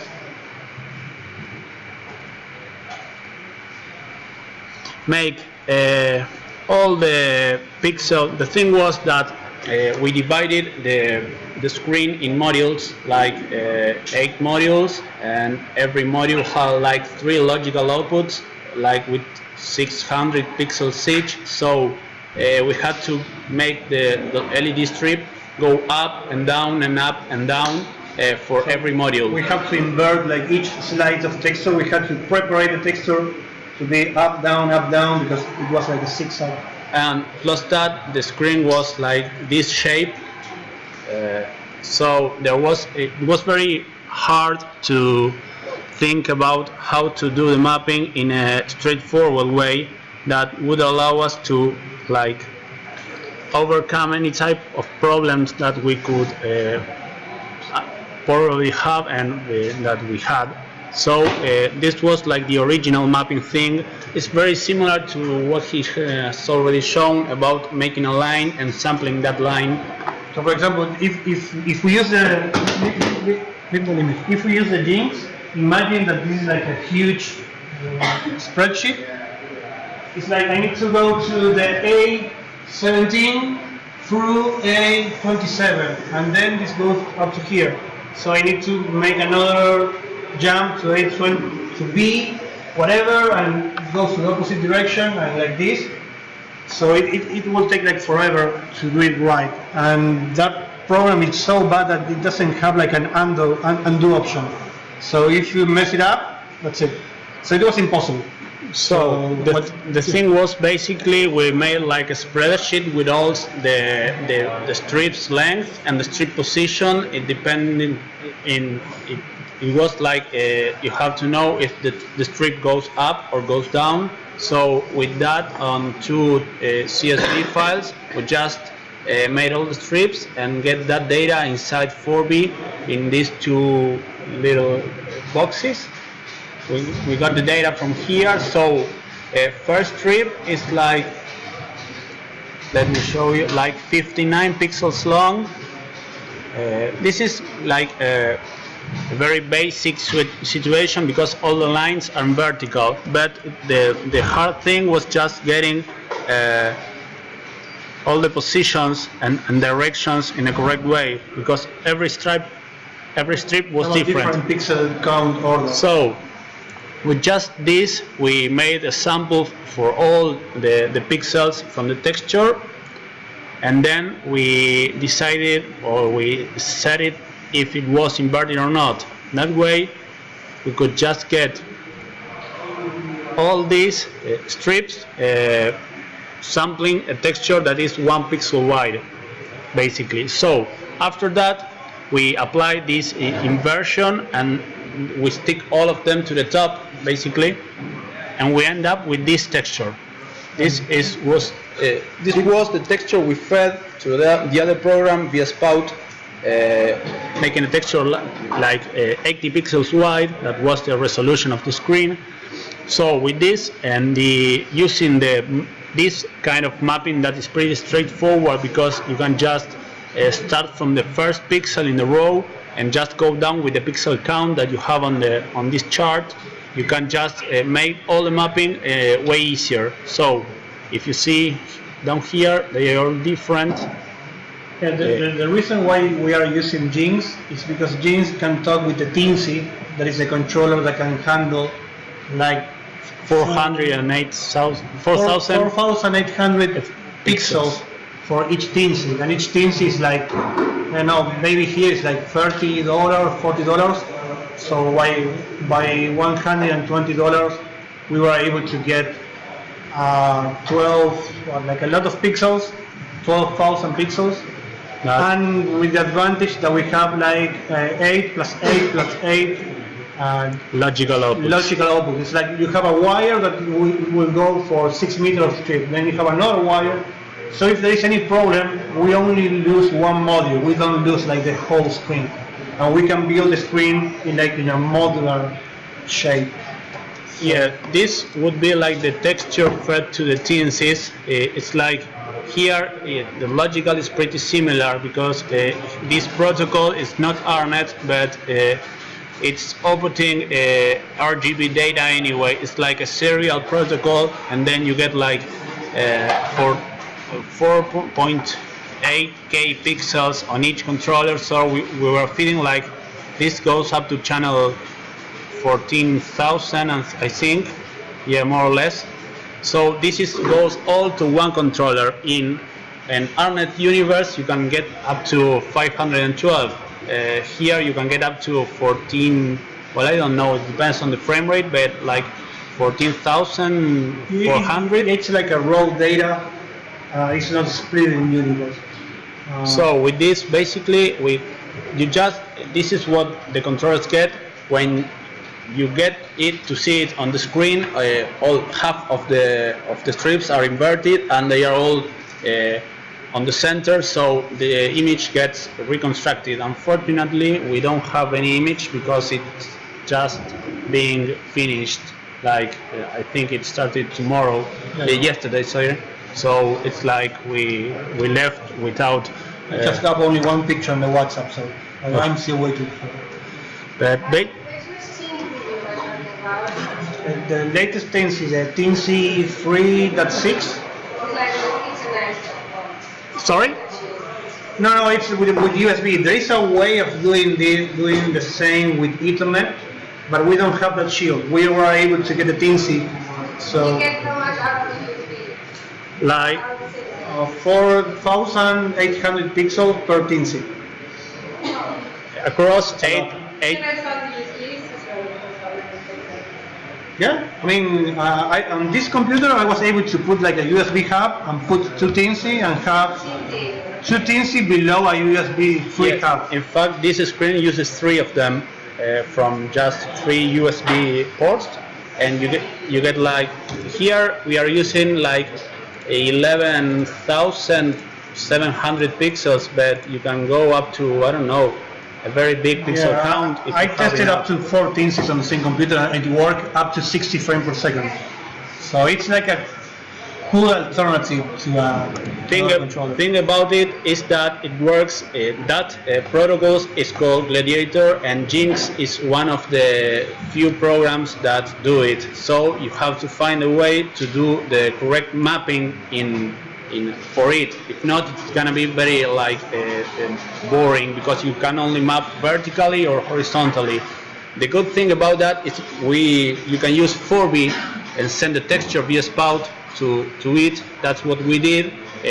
I mean, you can this is just like a transform for a quad, and it's just vertical, but you can use any position you want. So you build like a very complex shape, and you use like lines made of points. I mean, vector 1 and vector 2, and just that line, and that is your sampling thing for any other thing. So you can like build a very complex installation and send that as a texture to Jinx and output it via Gladiator, and it will be like a way bigger pixel count than using ARNet for a fraction of the price. It's like a good way, but it has its drawbacks. I mean, it's wired. You can't just go that far because you have to have a USB. USB isn't that easy to extend, and the data line, once it goes out from the controller, is very sensitive to noise. You have in an AC wire near, it may jitter or get glitch. This is a project from a guy that is called it's the same guy who made Teensy, Yes. I think. This is the guy that's building the Teensys. It has like a couple of years old, the project, but well, there have been like huge improvements regarding computing power from the layer controller. The first one could control like I don't know, like 1,000, and then they moved on onto other versions. Next generation Teensy, yes. So, and it's like 160 megahertz. It's like quite cheap. I think it's really powerful for what it does, and you can just like chain a lot of them. This was the biggest project we did so far, but you have the picture of time lapse? oh, I have some here.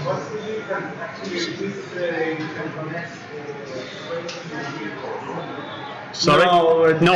David Moraz accept the challenge to make like the. Yeah, but Yes, it doesn't really work that good. It doesn't really work that good past certain pixel count. It works. It worked with 200 pixels, but we are talking about 40,000. It works with very low pixel counts. Once you go up like 600, it's just gets stuck. You can't fit like 11,000 pixels to it because it would not work. It can work for prototyping, small projects. Yes, it works for like smaller projects, and for that small projects you can still use ArtNet pretty cheaply. But the thing is, we wanted to use it in 4B.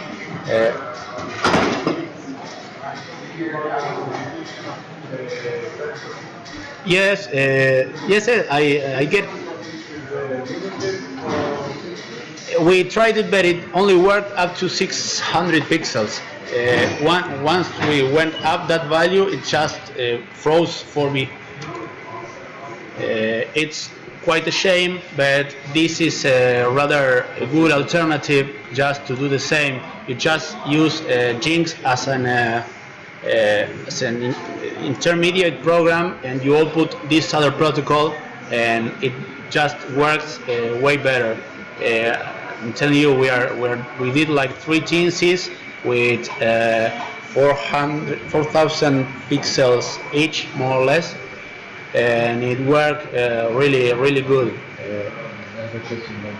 He uses the environment IDE of Arduino. You say also? Yeah, to configure the teensy. Yeah. Yeah. There is it has its own environment. I think it's called Teensy Duino. It's like a plugin for Teensy that you just download and just upload the code. The code is very raw. It's very basic. But thing is, I think the interesting part is getting 4B to do all the mapping and the transformation for the texture, so you can sample a really complex texture just getting like a piece of paper with the design that you have just made, or a drawing or whatever, and you just get that into 4B and start building like lines, and that way. So the hardware is Octo, the software is more with Arduino, as an addition to 4B. The channel 4B, right? Sorry? Okay. The Arduino is more the software to 4B to 4B. No, there is no talk between Arduino and 4B. You only use Arduino, the IDE, to configure the Teensy, which is a board. Yes, it's completely different to an Arduino. It's like way powerful. Yes, Powerfuler. there are several projects. I mean, the boards that we are doing here, they are made with Arduino. They are like, now there are like several projects of people who is doing the same, and it's not, I don't say easy. If you are into Arduino, it's easy to make an Arduino. You just need an Arduino. Okay. You just need an Arduino Mega Or Uno, or one. or Arduino 1 and an Ethernet shield. This guy, and then you need like the amplifier that converts the Arduino signal to the DMX signal. But we have those boards here because we send them to manufacturer, and we have a bunch of them. So if any of you is looking for building one of these, you will need one of these boards. So you can let us know. We have a bunch of them. Well, I think it's pretty much that's pretty much it. everything, guys. I don't know if you have more questions or anything else that we can discuss. Yes, about the LED switch, like I think it's not accessible everywhere. Like for me, don't have access always. So the best way to bring the LED switch, the REG or the neon one, which is W2811, I guess. Yes. The one which is more accessible. You have a kind of a resource For getting LED strips? Yes. I don't know, we live in Argentina. I think it's quite harder there than here, but are you from where? From Egypt, so it's harder for me as well. Oh, okay. We are just. But if you order something to China, do you get it? Sometimes you pay, when it arrives, you pay so much taxes. So you feel that Oh, it's just like the same there. We are on the same place. Yeah. I don't know. I think China is just like the best resource, but AliExpress and the like, or maybe some distributor there, but I don't know. Around here, Around here, no. I've just been here for 4 days, so I don't really know.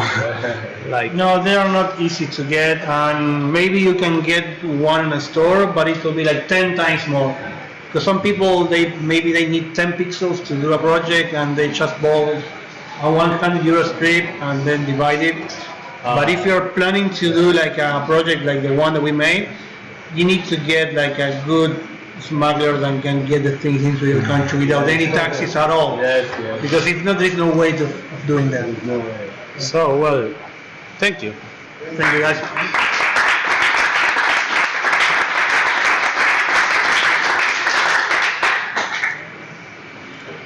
Okay.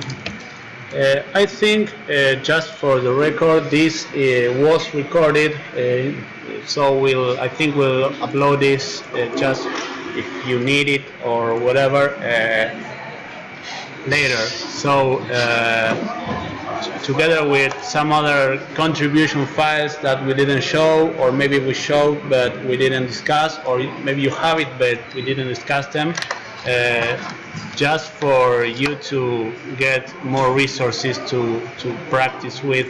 Maybe there were some complex examples, and it might have been maybe you are into an easier project, but I think it's good to show how to keep moving on when things get a bit more complicated, because it's like you just want to try the basic way of doing things, that like one light and then one position and one color, but maybe when you try to do it on very on a bigger scale, it gets really difficult. So I think that some of these contributions might be helpful for you. I mean, it's not like a very super clean contribution, but we have like 300 self-made patch that in some way or in another way that would be useful if you're doing any kind of DMX.